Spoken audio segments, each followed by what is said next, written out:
This is Christopher G. Moore for Gruesome Magazine, and I'm here with director extraordinaire Joe Lynch. You might know him from things like Wrong Turn 2, Knights of Badassdom, Holliston, Everly, Chillerama, and the podcast The Movie Crypt. And he's here today to talk about his newest film, Mayhem. Thanks for coming on the podcast. Thank you so much for having me, Chris. I really appreciate it. Well, first of all, let me preface this by saying I'm a big fan of your work in general. Of all the films you've made, I think this is your best film so far, Mayhem. Oh, thank you so much, Chris. That really means a lot. And seriously. Right now, it's in my top 5 films of this year. So, just to tell you that. now I can sleep better at night. Thank fucking God. So seriously, that's awesome. There's a lot of good movies out this year too. So I hold that in high regard. Well, let's tell us a little bit about Mayhem. Give us like a brief synopsis of what it's about. Mayhem is about 87 minutes, and it is, it's a strange little movie mashup that kind of incorporates both satire and action and horror and sci-fi and a little bit of a musical, so to speak, as well. But it's essentially the elevator pitch is that there's a dangerous virus called the ID7 virus that, if infected, you lose your inhibitions for a short amount of time, meaning if you've been repressing anger, well, you're not going to repress that anymore. If you've been stifling your feelings towards a coworker or a spouse or a friend or an enemy or whatever, you're not going to have the tourniquet that morality has always kind of hindered people at. So essentially, you just you lose your shit, but in the possibly the best and worst way possible. So what happens if that virus gets let loose in a law firm? Now, based on that elevator pitch, you can kind of go anywhere with that. And frankly, just on a surface level, who doesn't want to see a bunch of lawyers beating the shit out of each other? Like, that was really when it was first pitched to me before I even got the script. That was like, ooh, that sounds exciting, But when I ended up reading the script from Matthias Caruso, I was blown away by it primarily because I had never had a script, whether it was one of my own or someone else's, that touched me in such a personal way that I felt compelled that I needed to make this movie. Every film that I had made before this, and this is to not discredit any of those films because I'm so proud of them and I love them all like children, but they were all wants. I wanted to make a love letter to splatter movies. I wanted to make my Goonies for grown-ups. I wanted to make my Die Hard in a Room, but they were all kind of derivative of either other movies or my love for cinema in general. And this story comes along when I was at very much a creative low in my life because I was working a corporate job, just like Derek and the lead character in the movie. I was just making ends meet and just trying to pay the bills, knowing that that's not what my destiny was. And that, while my job position said creative producer or whatever, the creative director, I didn't feel very creative. And having made, up until that point, having made 4 movies, there's just that feeling that you have where you go I'm good at this, or at least it makes me happy. I shouldn't say I'm good at this because, cinema is subjective and one man's mammoth is another man's Ratner, so to speak. No offense, Brett. But, there's varying degrees of what's good and what's bad, but making movies and directing in general, whatever the format is, makes me happy. And it makes me feel creatively fulfilled. And I wasn't feeling that way at all. It was just awful. It was a bad time in my life. So when I read the script, I felt so connected to Derek, and I knew that world so well, unfortunately, that I felt the need to make this movie. And that was the thing that was most important to me, was that I needed to make this. And it was going beyond just, I want to put a couple cool scenes together and slap some music on there and I made a movie. No, I felt like this was a story that I had to tell. And thankfully it was in the tropes of a genre movie that I feel like I'm pretty good at, where I could kind of have my cake and eat it too. So I was able to make something that was kick-ass and fun and exciting and dangerous and messed up, but at the same time, it had a heart and it had a message, without without Keenan Ivory Wayans like stepping out into the scene and going like message. It was more like I knew that there was someone out there would feel the same struggles that I would, and someone out there is going to connect with the same kind of depression that Derek has, where you think that just because you're climbing up the corporate ladder that you're going to be happy. Nope, not always the case. In a lot of ways, the higher up you climb, the more unhappy you become. So that's really where the movie kind of kicked into gear. Was I felt like there was no one else that could tell this story at this stage than I could, and next thing I know, we're off to the races. Well, I can tell you right now, as someone who's an indie filmmaker myself, and I work in an office job, so I know that realm a little too much. This film, you can see your passion seeping through like every ounce of film, and it kind of feels almost like The Purge meets 28 Days Later with a sprinkling of Office Space. But it has a little bit of everything, I think. And so I know you worked with, was it Mateus Caruso? Is that his name? Matthias, yeah. Matthias. And this is his first feature film script, correct?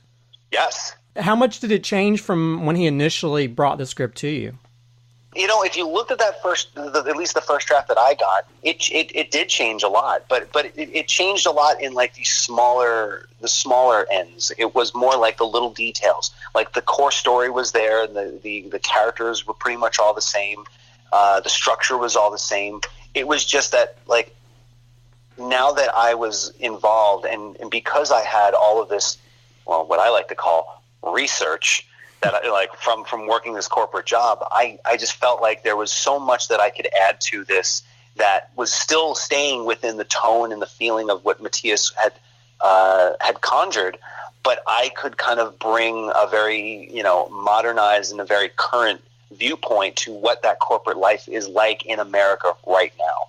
And what was great was that we worked together back and forth. Like, he's out of the country, so it was a lot of Skyping and a lot of emails. But we worked great together, and he really appreciated that I was coming from a point at that point in developing it, where I could say like, I know everything that happens in this is real, and here's how we can make it even more grounded, or here's how we can make it more relatable.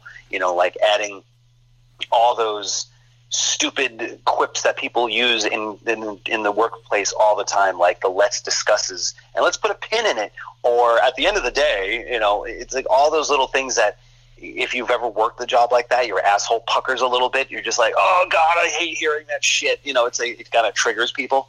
So that collaboration was great. And then when Stephen Yeun came into the fray, he had a really good, set of ideas, and we incorporated those. It really was this wonderful collaboration between so many people. But at the end of the day, I can't believe I just used that, but I just did. But in the end, I had to steer the ship and the story ship, and it was really down to just making sure that everybody was on the same page, from our number one on the call sheet, which was Stephen, all the way down to like the drivers and all the crew members. As long as everybody knew the kind of movie we were making, we had a very clear path to take it. But again, like without having that collaboration between Matthias or the producers or the cast, it's like it wouldn't be the movie that it is. But that's the beauty of this film in particular. It was an organic process, so every day we changed the script. I will not lie with that. Like every day pages got changed, dialogue got changed, because it was like, what's going to be better? And we always pushed ourselves every day to find the better idea while still staying the course. And those are things that you just can't plan on when you're first writing the script, or when you're doing the rewrite, or when you're doing the prep, or sometimes things don't like happen until the day of. There's the scene in the bathroom between Steven and Samara where they're talking about their favorite bands. That was not in the script. That was born of, we were moving so fast, and we had to move so fast that my DP and I, Steve Gaynor, would kind of come up with ingenious little ways of trying to kind of make our day without kind of spending too much money or too much time elsewhere. So that particular day we had time, a couple of extra minutes, where we were able to go to that part of the building and go to that location and pre-light it, so that when we came in the next morning, we could hit the ground running and we can start before the first shot was supposed to be started.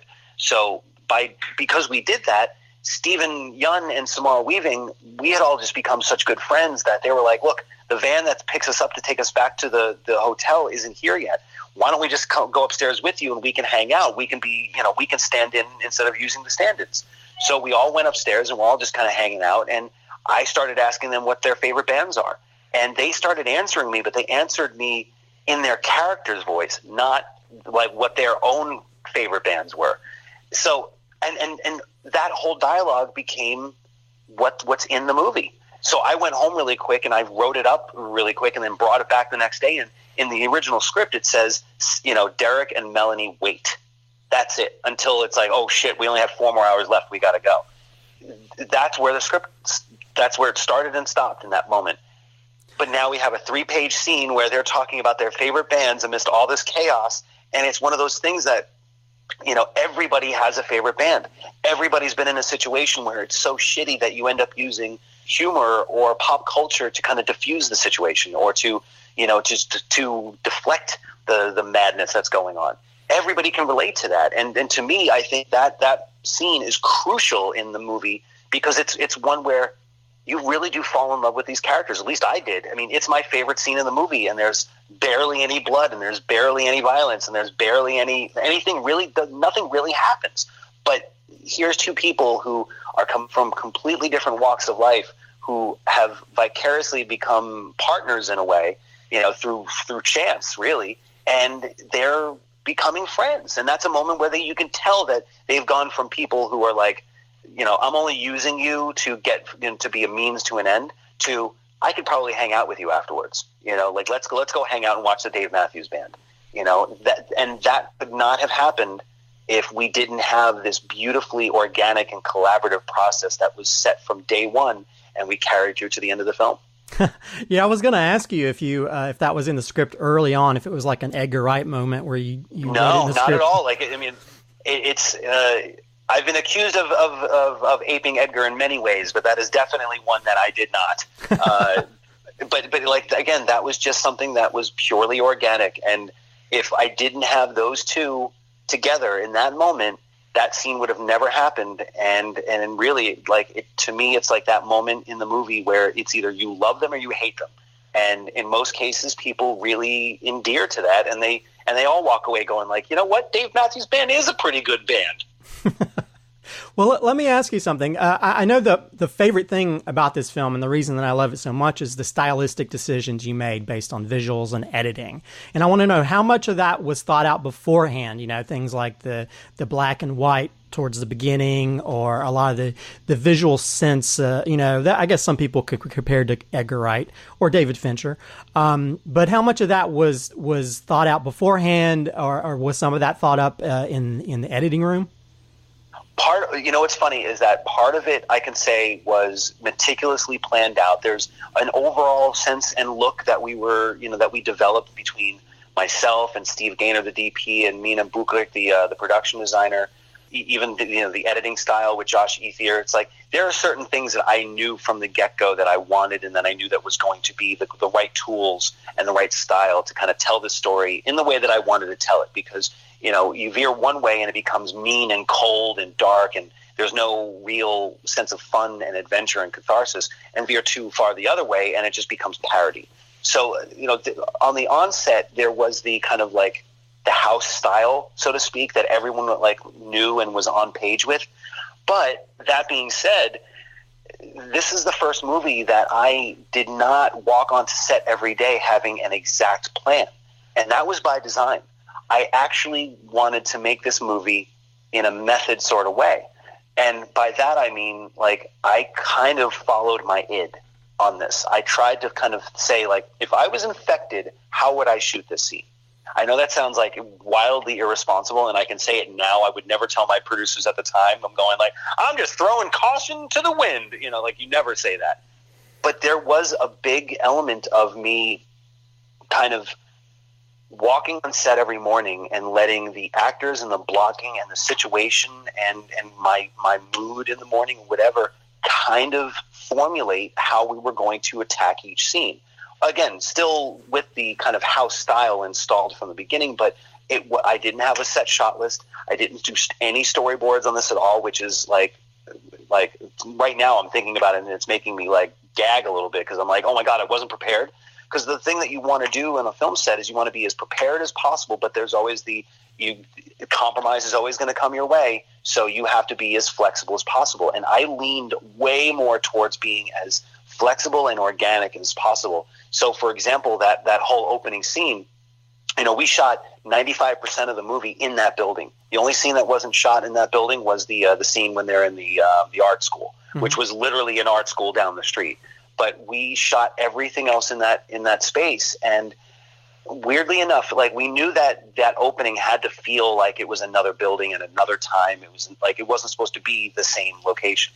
So the production designer did everything she could to use everything that wasn't in the building as is and try to fill that room with a space that just felt different, structurally, aesthetically.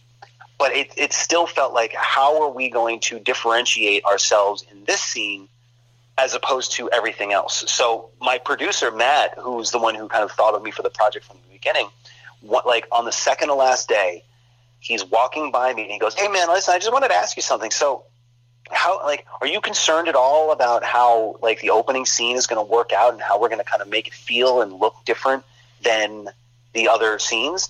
And I'll be totally honest, I did not have the black and white idea in my head. And it just so happens that Steve Gaynor was walking past me, like he was just going from point A to point B. He was probably going to set. And he just blurts out, like in the middle of my conversation with Matt, he goes, "We're going to shoot in black and white." Just blurted it and kept on walking. And I look at Matt, I'm like, "Yep, yeah, that's exactly what we're going to do. We're going to shoot it in black and white." And Matt's like, okay, that sounds different and cool. I did not, until less than 24 hours before we shot it, plan on shooting it in black and white. Now, that could have been something that we could have, discovered in post, but with the way that we actually shot it, we calibrated the cameras in a way to allow us to give us like the most contrast and the most brightness and stuff, so that it felt intentional that we were shooting it black and white. And immediately from there, when I go like, oh my God, if we shoot it in black and white, that means that we can have, it can be black and white and red all over. We can have the red eyes, which we have to kind of set up in that scene, be front and center. So it was like a total moment of like serendipity that Steve walked by and said that I immediately went like, yep, that's exactly it. So we were basically kind of taking the best ideas from everywhere. If I had planned on that scene being the way it was without even like the whole idea of black and white, it wouldn't be black and white. It would have been different. And I don't think it would have been as effective. So long story short, like that, the style that we infused in the movie was both very much planned, but in a general sort of sense. And then every day, every decision, every hour, every minute dictated in an organic way how we shoot the rest of the film. So it really was being like we were infected with the virus. We were like kind of flying by the seat of our pants, and partially just due to practicality. Like I didn't have time. So it's the shortest amount of time I've ever had in prep. It's the days where it was a very short schedule. We didn't have money to throw at any situation. So we really had to kind of use every creative juice possible in every way to get us to where we needed to be, both in the tone and the style. And again, I don't think it would have been the same way if I had been so prepared. Because if you're prepared, then all you're doing is you're compromising. You think that you're compromising. You go like, oh, I guess I'm losing this shot and I'm losing that shot, and you're crossing them all out. And here I just went like, there are certain things like the elevator scene when he's changing and stuff like that I kind of knew that that's exactly what I wanted. And I actually cut that scene with my iPhone on the day. So when we shot all that stuff, and then I shot it off of the video monitor, took it into Final Cut Pro, and cut it so that when we came back, I was able to show everybody how it seamlessly worked. And I was able to actually go back and like reshoot one of them so that it fit more seamlessly. That would have never happened if I was just so strict to a storyboard. I don't think I would have gotten what I got. Or if I didn't just kind of go like, let's just see what happens, I would have also not been able to get what I got there either. So, long story short, it was a bit of both. And I think having, that balance between pure prep and pure kind of organic inspiration really kind of helped the movie establish the style that it is. Well, I think it's a brilliant film. I think it's a fun roller coaster ride of humor, heart, gore, and action. It's got a nice visual flair both and the cinematography and the editing. And so I applaud you on what you've created, and I'm hoping everybody will come out to see it. I know that it's being released in theaters on November 10th, and then November 10th. And if there's a theater that's not playing it near you, it is playing also on VOD and iTunes. So one way or another, you can get your Mayhem on November 10th. But I do recommend, what's funny, we just won another festival award from the Toronto After Dark Film Festival, where we won Best Feature, Best Hero, Best Supporting Actor. But my favorite of all those, Best Film to Watch with a Crowd. And boy, oh boy, it's so true. Like, of course, every filmmaker wants their film to be seen with a crowd. But there is a palpable difference between seeing it on a screener and seeing it in an audience. Like, I've now been able to, quote unquote, like, test market it, or like test screen it in front of all these different festival crowds, and time again it's winning the audience award. And usually that means that it's responding to an audience when they're in a collective situation. It wouldn't win the audience award if a bunch of people just watched it on their phones, or they watched it on a laptop or whatever. It's everyone kind of gathering together and going like, holy shit, that's me too. Yeah, me too. Fuck yeah. And then, everyone quits their job and they all go out for a beer and everybody's happy, But this is a movie that if it is playing near you, trust me, I could not recommend it higher. Go with a bunch of your buddies, or even better, go with a bunch of coworkers on a Friday night. I guarantee you we will cure your case of the Mondays at work next week. Well, I know I'm going to buy my ticket when it comes out, because I only got to see it on the small screen, and so I need to see it on the big screen, because I was cheering just in my living room, so I can only imagine how it's great. Well, yeah. Bring your friends, bring your enemies too, bring them all.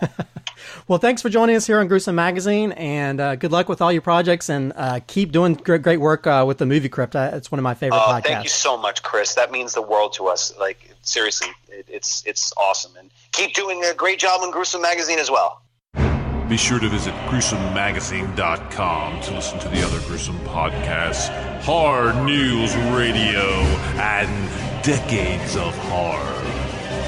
Also, check out the Gruesome Magazine Quarterly, available in digital and print-on-demand format.